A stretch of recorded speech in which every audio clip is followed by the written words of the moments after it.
Assalamualaikum warahmatullahi wabarakatuh. Perkenalkan, nama saya Sumarno, NPM 10122007, Prodi Manajemen Universitas Teknologi Digital Bandung. Bersama rekan-rekan saya, kita akan membahas materi teknik, negosiasi, dan komunikasi. Check it.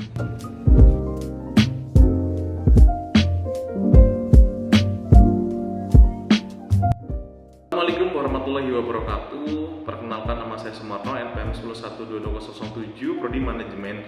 Pada kesempatan kali saya akan membawakan bab 1 mengenai pengertian komunikasi. Apa itu komunikasi? Dalam kehidupan sehari-hari kita sudah tidak asing lagi dengan yang namanya komunikasi, baik itu dengan keluarga, dengan teman kerja, ya kan, dengan anak istri, dengan tetangga, dengan orang-orang sekitar kita. Tentunya kita setiap hari berkomunikasi karena kita diciptakan sebagai manusia sosial yang harus berinteraksi dengan lingkungan. Mempelajari komunikasi dapat meningkatkan kemampuan berkomunikasi, menulis, berbicara, dan lain sebagainya. Di samping itu, ini juga berarti kita dapat menganalisis bahwa peristiwa komunikasi sebagai peristiwa sosial atau peristiwa sehari-hari lah dalam kehidupan kita, ya kan? Definisi komunikasi itu sangat banyak, ada beberapa versi. Salah satu versi yang sering kita dengar adalah dari Kamus Besar Bahasa Indonesia. Dalam Kamus Besar Bahasa Indonesia, komunikasi adalah pengiriman atau penerimaan pesan atau berita antara kedua orang atau lebih sehingga pesan yang dimaksud itu dapat dipahami, ya kan? Mempelajari komunikasi berarti meningkatkan kemampuan berkomunikasi, baik itu antar individu ataupun dengan beberapa orang yang lainnya. Komunikasi menurut ahli, salah satu yang terkenal adalah menurut Laswell.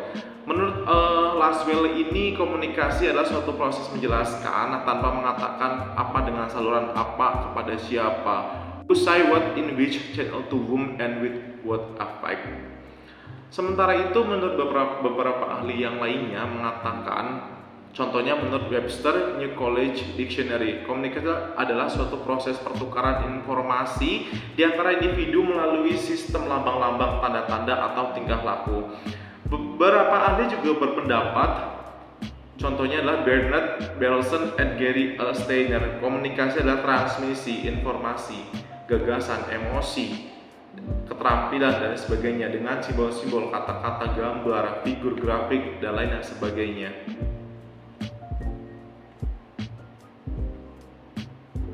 Ada beberapa konsep komunikasi yang sering kita dengar atau pelajari. Salah satunya adalah dalam ilmu komunikasi, para ilmuwan membagi konseptualisasi komunikasi menjadi 3, yaitu komunikasi linear, komunikasi interaksi, dan juga komunikasi transaksional. Apa itu komunikasi linear?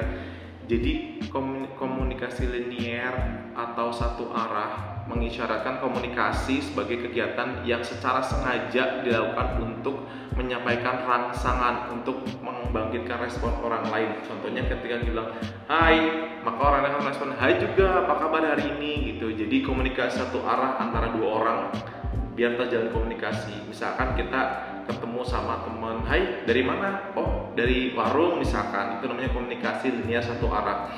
Terus kemudian ada komunikasi interaksi. Komunikasi interaksi atau dua way adalah komunikasi sebagai proses sebab akibat atau aksi reaksi, arahnya bergantian. Adapun unsur komunikasi yang ditambahkan adalah feedback, baik sengaja maupun tidak disengaja. Lalu ada komunikasi transaksional. Komunikasi sebagai transaksi tidak hanya menafsirkan pesan verbal tetapi juga perilaku non-verbal yang terjadi spontan dan simultan di antara mereka yang terlibat dalam komunikasi. Berdasarkan konseptualisasi komunikasi transaksional ini, beberapa pakar mendefinisikan komunikasi adalah suatu usaha untuk memperoleh makna menurut Jan Weinberg dan William Belmont.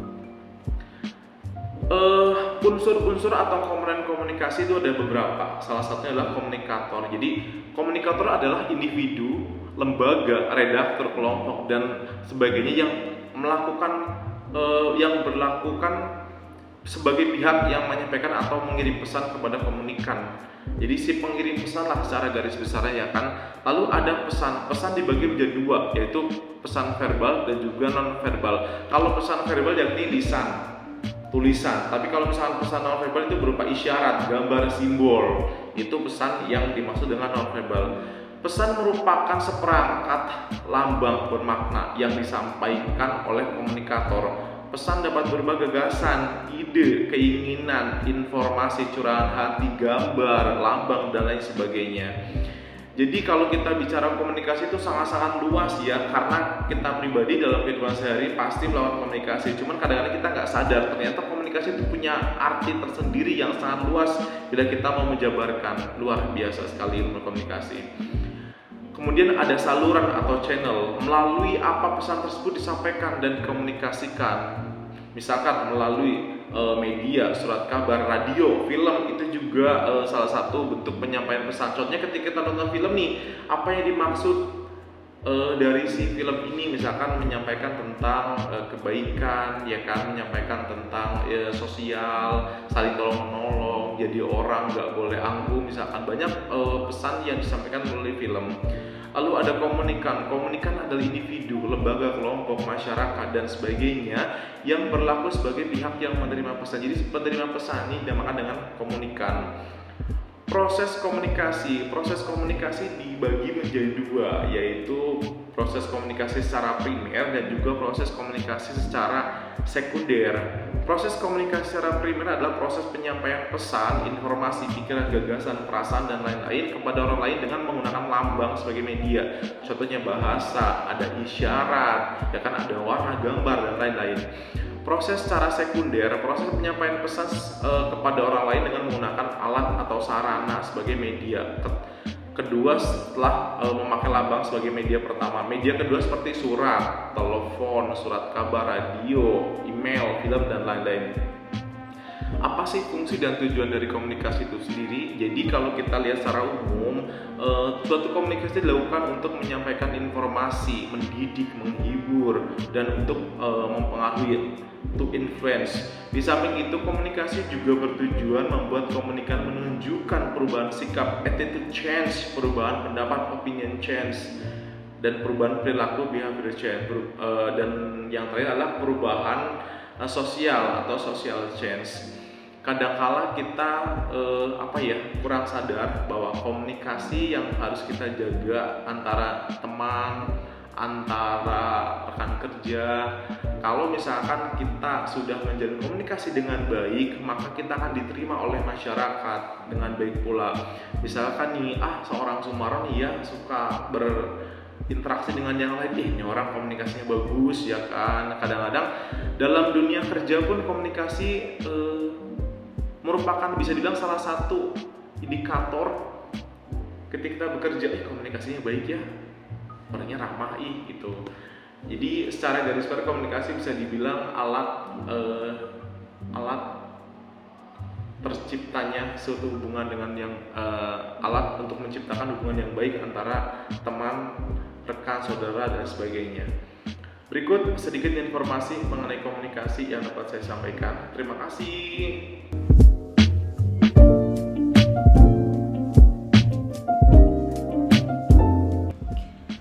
Assalamualaikum warahmatullahi wabarakatuh. Terima kasih kepada Pak Sumarno yang telah membahas materi sebelumnya. Pada kesempatan kali ini, saya Nabila Dwi Putri Gunawan dengan NPM 101221193 akan membahas materi bab 2, yaitu mengenai pentingnya proses mendengarkan dan menerima informasi dalam komunikasi. Saya akan membahas tentang hal-hal yang mempengaruhi kemampuan kita dalam mendengarkan dan menerima informasi, serta tips dan triks yang dapat membantu kita meningkatkan kemampuan tersebut. Baik, dalam komunikasi, proses mendengarkan dan menerima informasi sangatlah penting, bahkan bisa dikatakan sebagai faktor kunci dalam terjadinya komunikasi yang efektif. Dalam proses mendengarkan, seorang komunikator harus bisa memberikan perhatian penuh terhadap lawan bicaranya serta mampu memahami isi pesan yang dapat disampaikan. Jadi ketika menerima informasi, seorang komunikator juga harus bisa bersikap terbuka dan menerima dari lawan bicaranya sehingga ia bisa mengolah informasi tersebut secara tepat. Namun tidak jarang dalam proses komunikasi terjadi kebuntuan dalam proses mendengarkan dan menerima informasi, seperti ketidakjelasan pesan atau hal-hal lain yang mengganggu fokus dalam mendengarkan. Jadi oleh karena itu, seorang komunikator perlu mengasah kemampuan dalam proses mendengarkan dan menerima informasi agar dapat menjadi pihak yang lebih baik dalam berkomunikasi. Beberapa tips yang bisa diterapkan dalam proses mendengarkan dan menerima informasi adalah dengan memberikan perhatian penuh, mengajukan pertanyaan untuk memastikan pemahaman dan memahami konteks pesan yang akan disampaikan oleh si komunikator tersebut.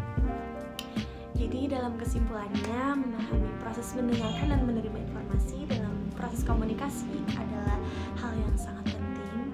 Seorang komunikator harus belajar mengasah kemampuan dalam proses ini agar bisa berkomunikasi secara efektif dan menghindari terjadinya kesalahpahaman dalam komunikasi.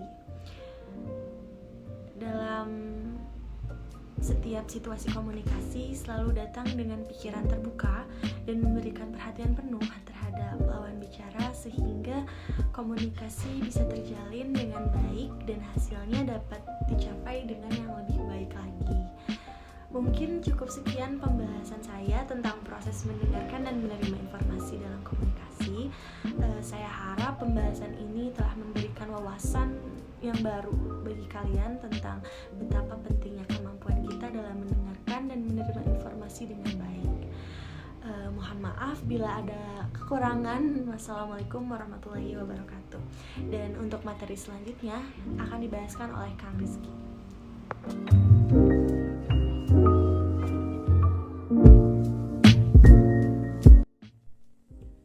Bismillahirrahmanirrahim. Assalamualaikum warahmatullahi wabarakatuh.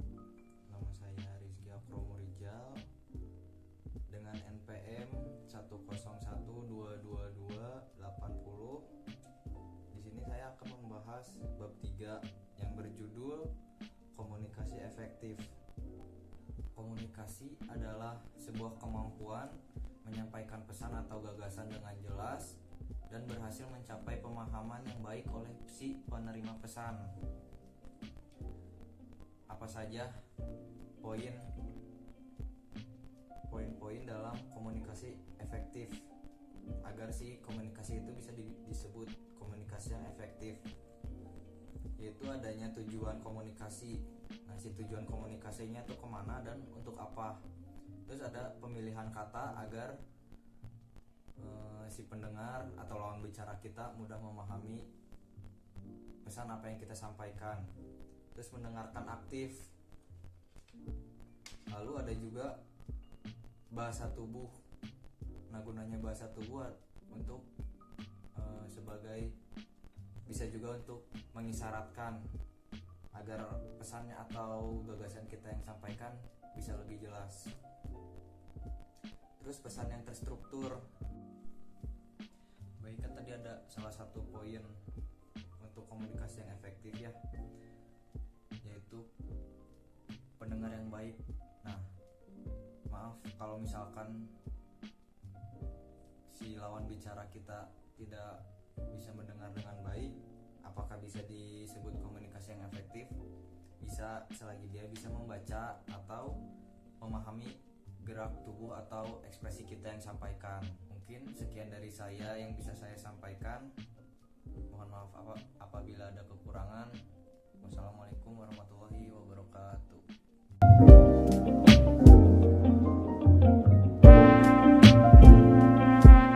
Assalamualaikum warahmatullahi wabarakatuh. Perkenalkan, nama saya Nikita Riztian, NPM 102222030. Untuk memenuhi tugas evaluasi akhir semester mata kuliah Teknik Negosiasi dan Komunikasi yang bertema komunikasi verbal dan nonverbal beserta fungsi, jenis, dan manfaatnya. Komunikasi adalah pertukaran suatu informasi antar individu atau kelompok dengan adanya tujuan yang ingin disampaikan. Komunikasi dibagi dua, yaitu komunikasi verbal dan nonverbal. Yang pertama, komunikasi verbal. Komunikasi verbal adalah yang berbentuk lisan atau tulisan, Si verbal ini efektif selama orang yang mengerti bahasa yang digunakan, dan dapat menjadi tidak efektif dengan contoh dua orang yang budaya yang berbeda mempunyai satu kata yang sama tetapi artinya berbeda, seperti percakapan orang Sunda dan orang Jawa yang kata dahar. Orang Sunda dalam bahasa Sunda itu kata-kata yang tidak sopan, dan sedangkan dalam bahasa Jawa itu kata yang sopan. Fungsi komunikasi verbal dibagi menjadi 5, yaitu yang pertama penamaan. Dengan adanya penamaan, mengidentifikasi sebuah benda, objek, tindakan ataupun orang menjadi mudah. Contoh pulpen, semua orang pasti tahu pulpen. Dengan mengatakan benda tersebut, orang mencari atau mengambil akan mudah. 2. Jalur interaksi dan transmisi informasi sebagai alat bertukar ide. Dengan contoh pulpen, sepertinya pulpen ini dapat menjadi berharga apabila terbuat dari bahan mewah seperti emas. Yang ketiga, menonjolkan artikulasi dan intonasi. Komunikasi verbal cukup unik karena dalam ungkapan menggunakan bahasa, seperti contoh ya tadi, pulpen ini berharga, yang memiliki arti harga jual, bukan dari segi manfaat. 4. Alat sosialisasi yang efektif. Karena komunikasi verbal mudah digunakan, efektif menyampaikan, seperti diskusi, menyapa maupun sekedar mengobrol. 5. Sarana pengembang bahasa. Karena dunia semakin berkembang, banyak bahasa baru atau gaul dan perlu diidentifikasi. Contoh kata mager artinya malas gerak, mantul artinya mantap betul, seperti itu. Jenis komunikasi verbal. 1. Sisi pemberi, biasanya terdiri dari pembicara dan penulis. 2. Sisi penerima, biasanya terdiri dari mendengarkan dan membaca.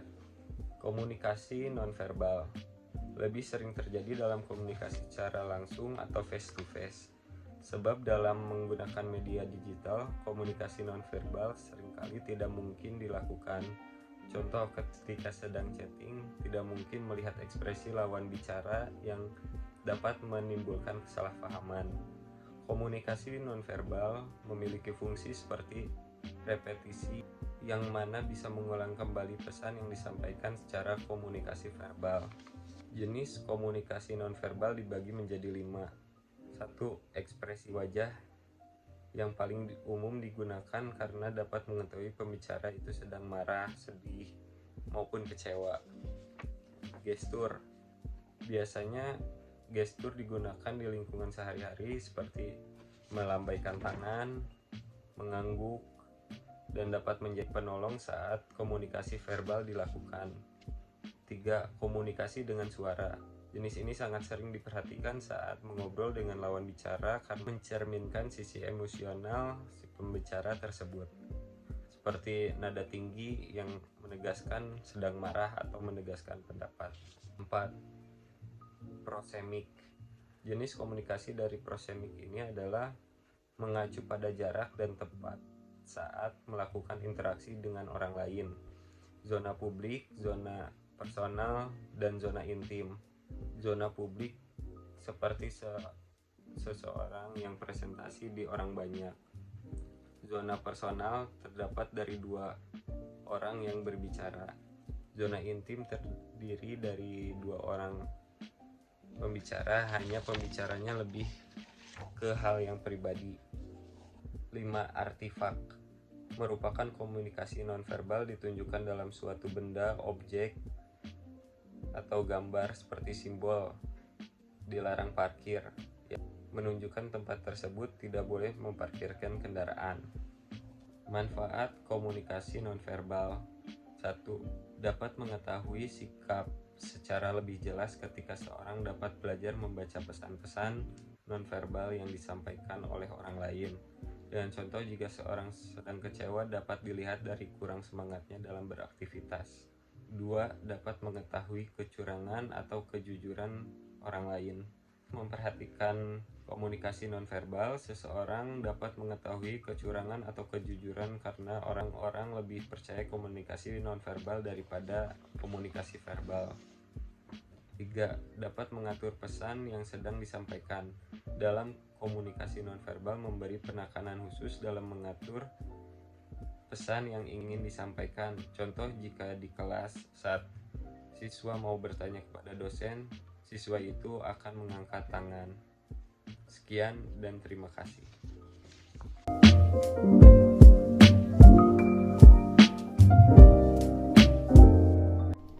Bismillahirrahmanirrahim. Assalamualaikum warahmatullahi wabarakatuh. Sebelumnya terima kasih kepada Pak Miki untuk penjelasan dari bab 4-nya. Di sini saya akan menjelaskan bab 5, yaitu tentang persepsi dalam komunikasi. 1. Definisi persepsi. Jadi, persepsi adalah proses internal yang kita lakukan untuk memilih, mengevaluasi, dan mengorganisasikan rangsangan dari lingkungan eksternal yang meliputi 1. Penginderaan, 2. Atensi, 3. 2. Budaya dan persepsi. Ada 6 unsur budaya yang secara langsung memperingati persepsi kita ketika berkomunikasi dengan orang dan budaya, yakni yang pertama kepercayaan, nilai, dan sikap. 2. Pandangan dunia. 3. Organisasi sosial. 4. Tabiat manusia. 5. Orientasi kegiatan. 6. Persepsi tentang diri kita dan orang lain. 3. Persepsi selektif, organisasi, dan penafsiran. Setiap orang memperhatikan, mengorganisasi, dan menafsirkan semua pengalamannya secara selektif karena tidak mudah memahami cara orang lain mengorganisasikan sekaligus memikirkan cara kita sendiri. 4. Pengamat, objek, dan konteks. Seperti mempersepsikan benda, mempercayai orang lain juga dapat ditinjau dari 3 unsur, yaitu pengamat, objek persepsi, 3. Konteks yang berkaitan dengan objek yang diamati.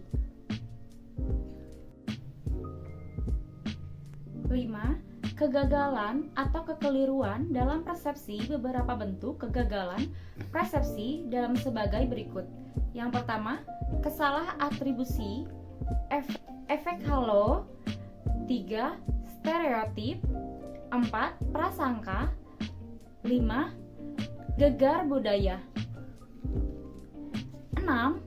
Bagaimana pembentukan pesan adalah sebagai berikut.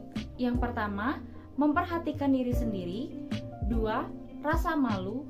3. Ramalan yang dipenuhi diri sendiri. 4. Atribusi pelaku. 5. Umpan balik. 7. Kesan pertama.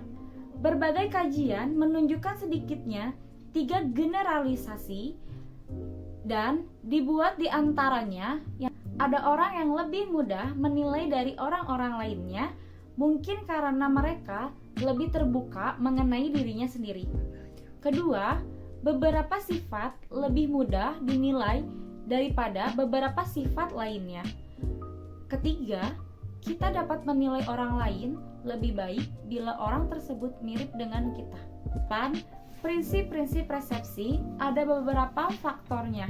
Yang pertama, faktor biologis, faktor sosio-psikologis. Ketiga, faktor sosiogenis. Sekian dari saya yang akan dilanjutkan oleh Bu Asri untuk pembahasan materi bab 6.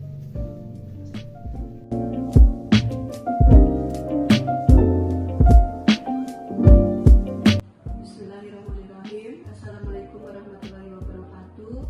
Perkenalkan, saya Asri Siti Farida dengan NPM 10222-086 dari program studi akuntansi. Saya akan membawakan materi sesi ke-6, yaitu komunikasi interpersonal mata kuliah teknik komunikasi dan negosiasi. Sebelumnya saya akan menjelaskan apa sih komunikasi komunikasi interpersonal itu?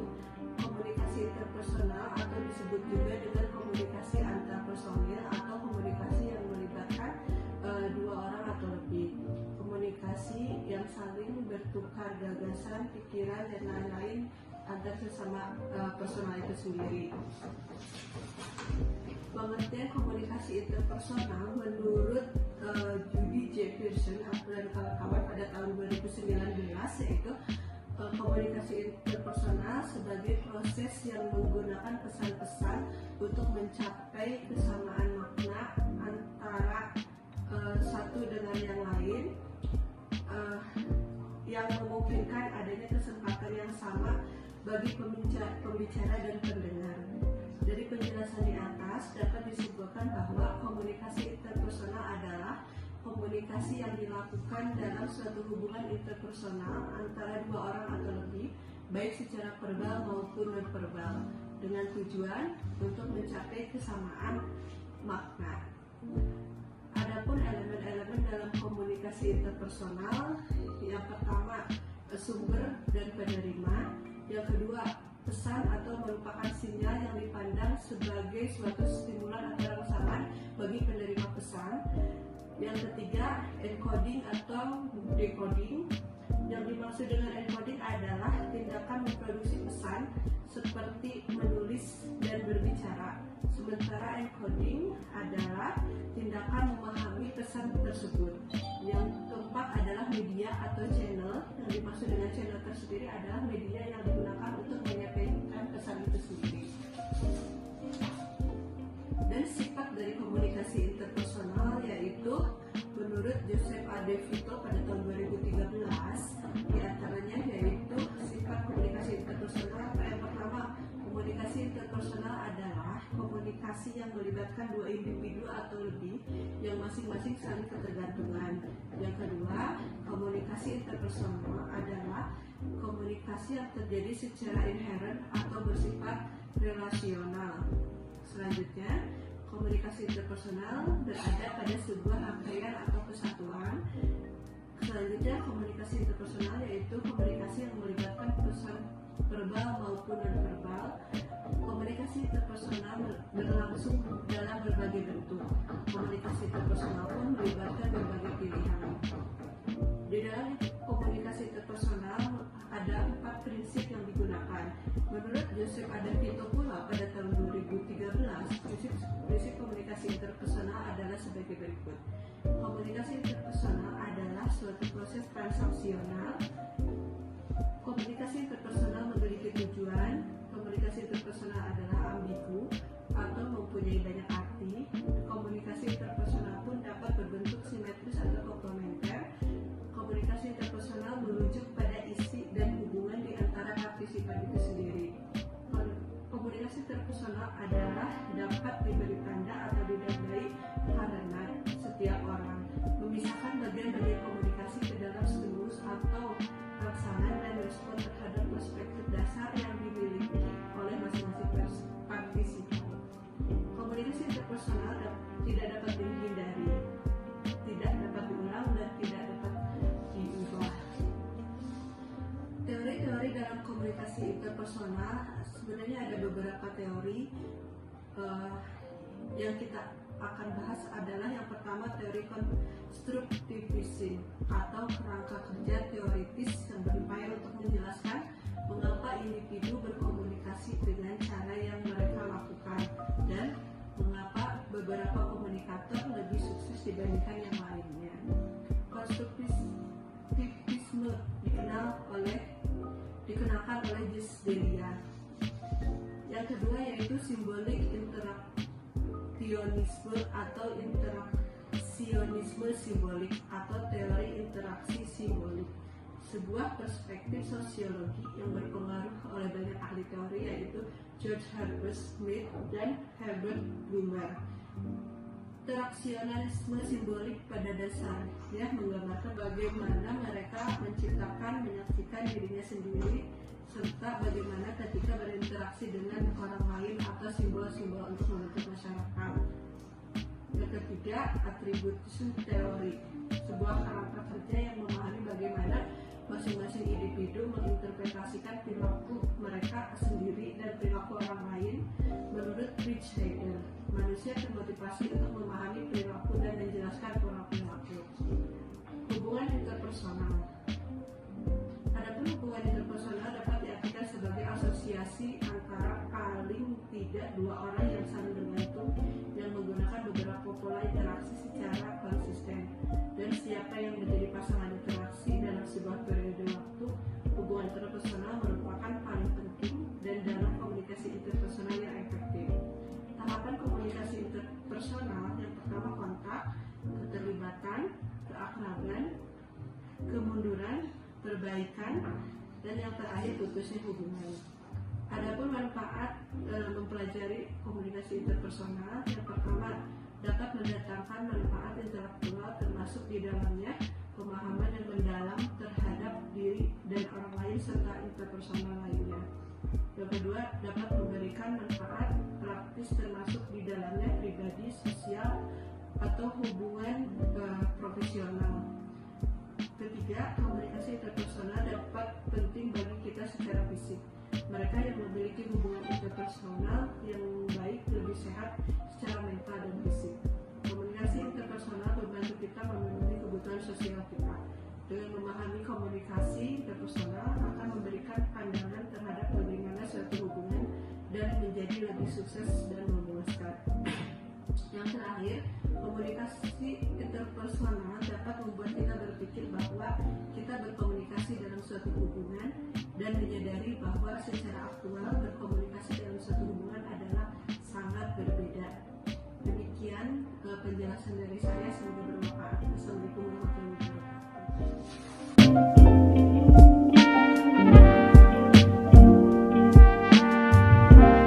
Baik, terima kasih kepada Pak Sumarno ya selaku ketua kelompok kami. Saya Rudi Meladi akan mencoba meneruskan materi yang ketujuh. Mohon izin Bu Resya selaku dosen pembimbing. Baik, kita mulai saja ya. Saya akan mempresentasikan terkait bicara di depan publik atau public speaking ya. Apa yang dimaksudkan dengan public speaking? Public speaking diurutkan ada 3 unsur ya atau 3 tahap. Yang pertama kita harus menguasai pembukaan ya.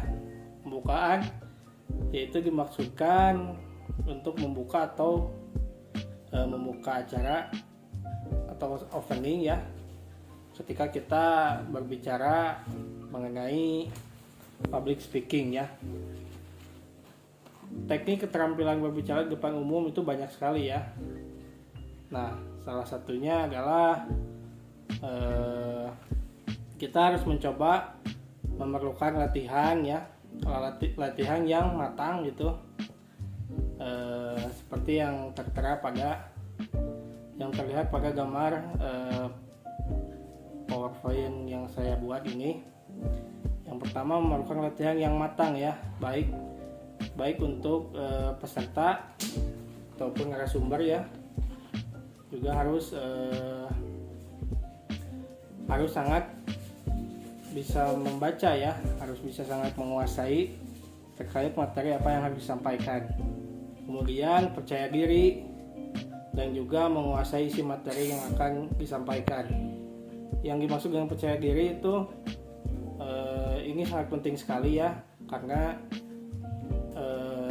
dalam public speaking kepercayaan diri itu menjadi modal utamanya atau awal dasar daripada kita belajar mempresentasikan menjadi narasumber atau menjadi pembicara di depan umum ya. Nah, kemudian menguasai isi materi yang akan disampaikan. Apa saja yang akan disampaikan oleh kita kepada para audiens ya. Nah, itu cukup berat sekali ya, karena kita harus menguasai apa yang harus disampaikan begitu kira-kira. Kemudian ada teknik berbicara di depan umum agar kita nyaman ya. Yang pertama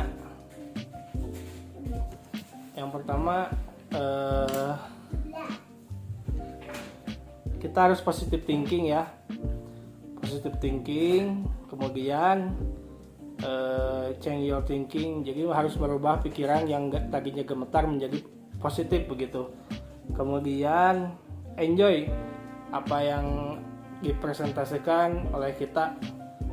Kita harus merasa enjoy ya apa yang harus dipresentasikan, dan buat nyaman diri sendiri. Juga di sini ada poin understand the situation. Jadi artinya kita harus mengerti situasi setempat ya, baik audiensi maupun apa yang ada di belakang kita atau seluruh isi panggung kita gitu. Kira-kira begitu ya. Kemudian prepare yourself and material. Ini ditujukan untuk kita agar kita bisa rileks ya, menyiapkan materi bertujuan kita agar kita rileks gitu, tidak kaku. Kemudian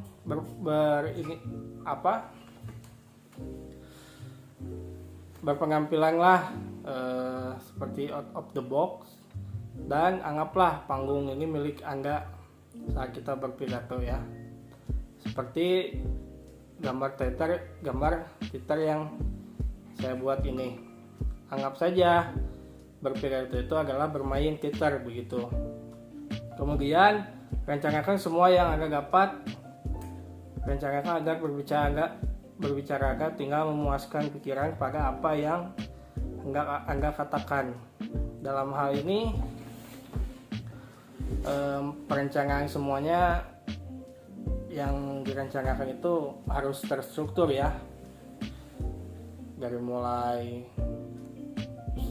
tahap awal sampai akhir itu harus bisa dapat dipahami oleh para audiensi gitu.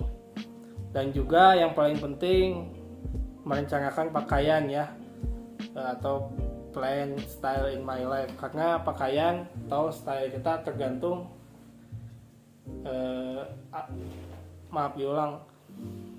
karena kepribadian kita diukur dari penampilan kita ya. Baik, kira-kira begitu yang bisa saya tambahkan dalam materi ke-7 ini mengenai public speaking atau berbicara di depan umum, berbicara di publik ya. Terima kasih. Mohon maaf apabila banyak kekurangan, dan mohon maaf apabila kurang dipahami begitu. Terima kasih. Wabillahi taufiq wal hidayah. Wassalamualaikum warahmatullahi wabarakatuh.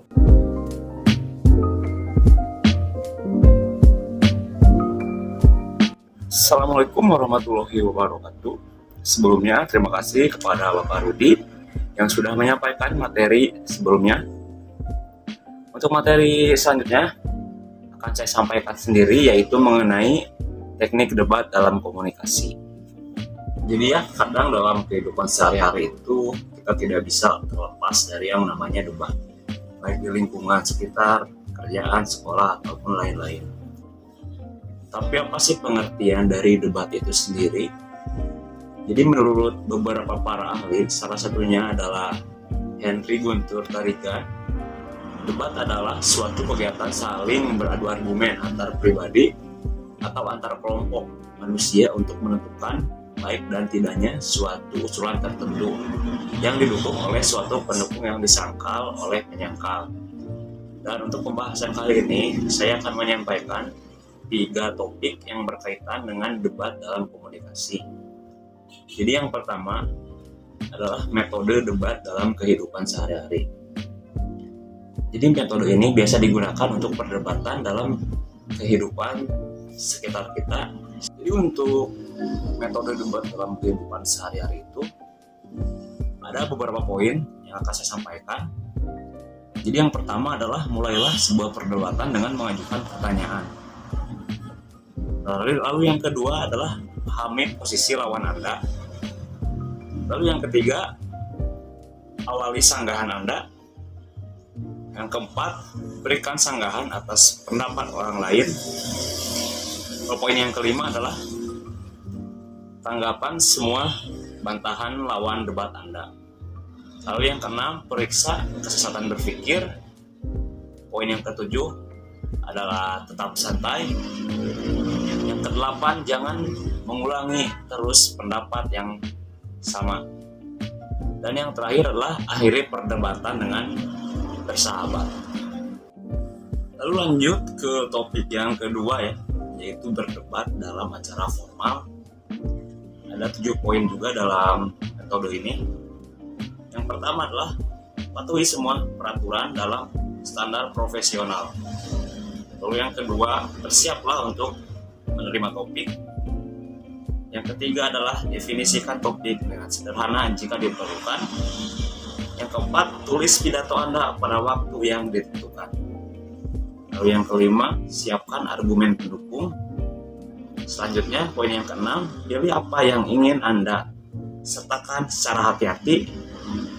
Dan poin yang terakhir, sampaikan pendapat Anda dengan penuh perasaan. Lalu untuk topik yang terakhir, yaitu memilih format debat formal. Yang pertama adalah adakan debat antar tim. Lalu yang kedua, adakan debat 1 lawan 1. Lalu yang ketiga, adakan simulasi debat politik. Oke, mungkin sekian saja materi yang dapat saya sampaikan. Untuk materi selanjutnya akan disampaikan oleh rekan kita, yaitu Ibu Ami. Sekian dari saya, wabillahi taufiq wal hidayah. Wassalamualaikum warahmatullahi wabarakatuh.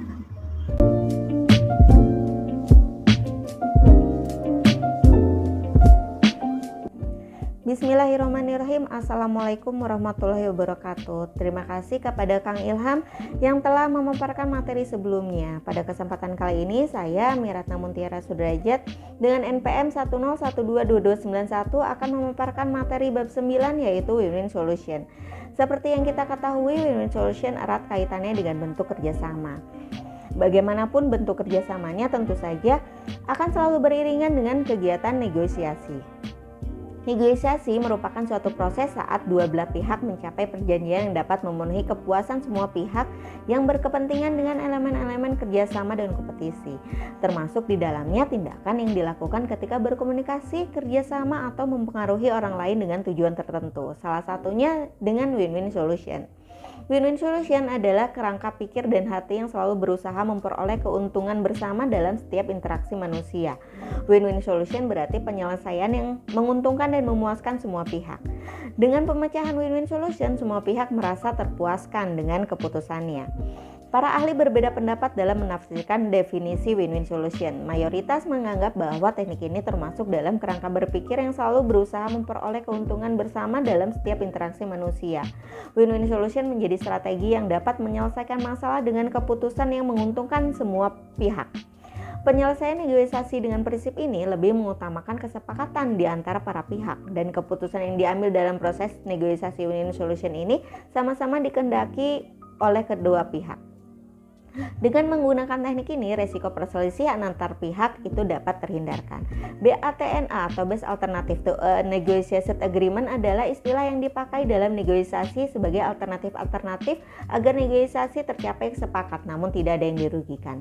BATNA sendiri sangat penting untuk negosiasi karena salah satu pihak tidak dapat membuat keputusan berdasarkan informasi tentang apakah akan menerima kesepakatan kecuali mereka memahaminya. Sementara BATNA mungkin tidak selalu mudah untuk diidentifikasi. Para peneliti Harvard telah menguraikan beberapa langkah untuk membantu memperjelas proses BATNA. Yang pertama, buat daftar semua alternatif jika negosiasi Anda ini berakhir dengan jalan buntu. Yang kedua, evaluasi alternatif Anda berdasarkan nilai mengejar alternatif. Yang ketiga, pilih tindakan alternatif yang akan memiliki nilai harapan tertinggi untuk Anda. Dan yang keempat, setelah Anda menentukan BATNA Anda di langkah ketiga, hitung nilai investasi Anda atau kesepakatan Anda dengan nilai terendah yang bersedia Anda terima. Jika nilai kesepakatan yang diajukan kepada Anda lebih rendah dari nilai ekspektasi Anda harus menolak tawaran tersebut dan mengejar batna Anda. Namun jika penawaran akhir lebih tinggi dari nilai ekspektasi Anda harus menerima tawaran tersebut. 4 hal yang penting harus diketahui untuk mendapatkan win-win solution dalam negosiasi. Yang pertama, memahami perbedaan. Cobalah untuk menggunakan pernyataan yang dapat membantu Anda dan pihak lawan dalam memastikan bahwa semua akan mendapat yang diinginkan oleh masing-masing pihak. Langkah yang kedua atau hal yang kedua adalah membuat kesepakatan yang dapat dijalankan. Untuk bisa mendapatkan kesepakatan yang bisa dijalankan dengan baik, maka Anda perlu memastikan 4 hal berikut ini. Yang pertama, apa yang Anda dapatkan dari kesepakatan tersebut, apa yang Anda bayar agar bisa mendapatkan hal tersebut, berapa lama kontrak yang bisa dilakukan dari kesepakatan berlangsung, dan yang keempat itu siapa saja orang yang terikat dalam kontrak tersebut. Ketika ada satu dari 4 hal tersebut yang belum ada, maka Anda perlu mengatasinya untuk bisa membuat kesepakatan yang dapat dijalankan dengan baik. Hal penting selanjutnya adalah mengevaluasi tawaran. Setelah Anda menganalisa dengan baik tawaran yang diberikan, Anda bisa menerimanya. Apabila sesuai dengan tujuan maupun kebutuhan Anda, ketika tawaran disajikan dalam bentuk dokumen tertulis, Anda bisa menerima tawaran tersebut dengan memberikan tulisan accepted atau diterima pada dokumen tersebut. Dan yang terakhir, membuat kesepakatan tertulis penting bagi Anda untuk setidaknya memiliki data atau bukti yang dapat menunjukkan persyaratan dalam kesepakatan yang sudah dibuat. Umumnya, kesepakatan dibuat dalam bentuk tertulis untuk mempermudah dilihat kembali apabila dibutuhkan. Baiklah, demikian yang bisa saya sampaikan. Semoga bermanfaat dan mohon maaf atas kekurangannya. Wassalamualaikum warahmatullahi wabarakatuh. Untuk materi selanjutnya akan disampaikan oleh Teh Ica. Kepada Teh Ica, dipersilakan.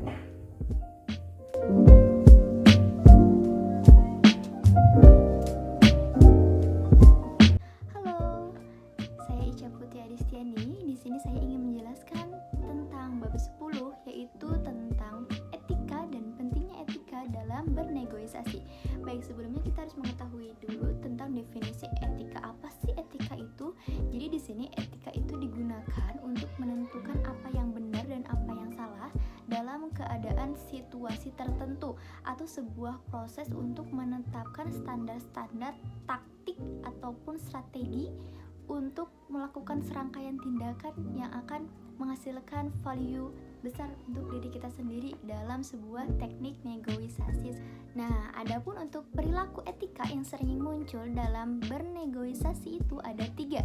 Yang pertama, semua kebanyakan tentang kebenaran. Jadi, ketika ada kedua belah pihak yang sedang melakukan negosiasi, di situ akan lebih cenderung pada kebenaran. Di sana pembahasan pun akan secara diterang-terangkan. Jadi, maksudnya itu lebih ke cara detailnya ya di situ. Nah, untuk yang poin kedua, identifikasi penggunaan taktik dan perilaku yang ambigu secara etika. Jadi ketika kita melakukan teknik negosiasi, diusahakan jangan sampai kita stuck di tempat, kita tidak punya akhir solusi. Jadi kita harus punya plan juga, serta jangan terlalu cenderung menggunakan bahasa yang ambigu gitu ya. Nah, untuk yang ketiga, tipu daya dengan kelalaian. Jadi kita harus tahu nih kelalaian dan kelemahan lawan bicara itu apa sih, sehingga kita dapat memiliki dan kita dapat memenangkan apa yang ingin kita inginkan dalam teknik negosiasi tersebut. Faktor-faktor apa yang membentuk kecenderungan sikap negosiator untuk menggunakan sikap tidak etis itu ada beberapa. Salah satunya adalah faktor demografis. Jadi di sini kita harus mengetahui siapa sih lawan bicara yang kita sedang hadapi, laki-laki atau perempuan kah, berapa usianya, pengalamannya apakah sudah banyak, apakah dia lebih muda dari kita ataukah dia sudah lebih dewasa dari kita. Kita juga harus mengetahui tentang orientasi profesional ya, professionality tentang kita dengan sesama, meskipun kita sesama saudara, kita juga harus profesional di dalam sebuah teknik negosiasi tersebut gitu. Kita juga harus mengetahui perbedaan kepribadian saya dan seseorang yang kita ajak bicara tersebut. Nah, yang terakhir, bagaimana sih cara negosiator itu untuk melakukan teknik negosiasi tersebut? Takutnya kita ada yang tertipu. Yang pertama, tanyakan pertanyaan yang menyelidik. Ketika kita ingin mengetahui suatu hal yang kita inginkan, maka fokuslah dengan satu pertanyaan yang kita mau. Ketika jawaban itu sudah sesuai, maka kita bisa lanjut ke langkah berikutnya. Ketika kita belum menemukan langkah dan solusi tersebut, maka kita harus kembali ke pertanyaan dengan cara yang berbeda, seperti itu. Yang kedua, paksa pihak lain untuk berbohong atau mundur. Mungkin kita bisa membantu teman kita, saudari kita gitu, untuk bisa menginformasikan jika misalnya ada penipuan ataupun hal-hal yang tidak diinginkan lainnya, seperti itu. Terus yang ketiga, mungkin nanti kita menggunakan taktik atau abaikan taktik. Biasanya di sini lebih tepatnya ketika ada hal-hal yang tidak diinginkan, lebih tepatnya seperti ada penipuan yang berlanjut. Biasanya kita suka ada penipuan balik. Nah, itu juga disebut dengan taktik.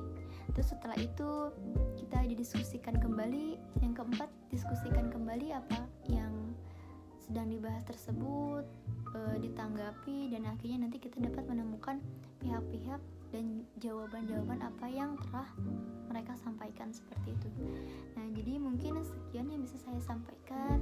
Mohon maaf bila ada penjelasan yang kurang dipahami dan dimengerti. Terima kasih. Bye.